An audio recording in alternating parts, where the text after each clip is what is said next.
So I'm outside the Philippine Consulate General. I came here asking to speak to the cultural attaché or the economic attaché regarding media assets and the transfer of a trust to the archipelago and the Pacific, the archipelago of the Philippines and the Pacific, because nobody in the United States is interested in this intellectual property or media assets, or more accurately, they are only interested in siphoning it for free while they oppress, suppress, and try to kill the source of the information.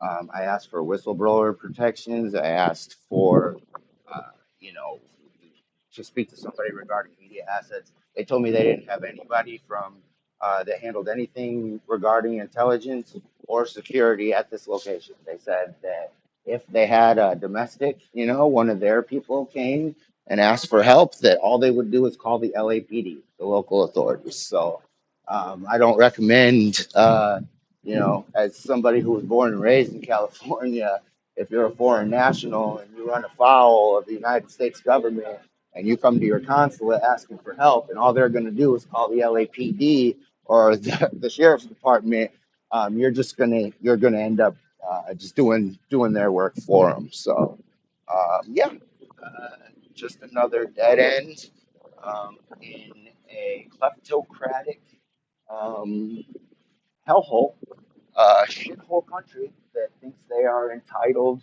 to your intellectual property and your assets because they have the power to predict how successful or not successful your material will be. These entities, these creatures that run this country, lack the capacity for novel thought.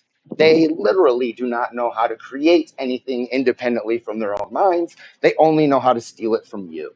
And because they think they can predict how well or how not well your intellectual, your not physical, we're not talking about architecture building a building, but your digital assets, your media assets, they think that since they can predict how the market or how the consumer will appreciate them or not appreciate them, they believe that they have the right to modify, manipulate, and distort that, all while they siphon your novel creativity and your independent creations to train their algorithms, to train their AI models, and essentially just to siphon you. Now, if you really run afoul the wrong side or end up with some sort of stigma, attached to you, like if you're a felon or if you've ever spent any time in, I don't know, a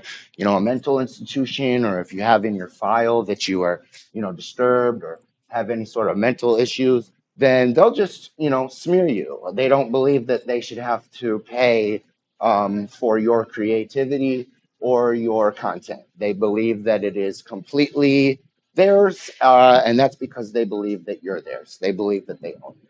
So, yep, this is Babylon. This is hell. Welcome to hell.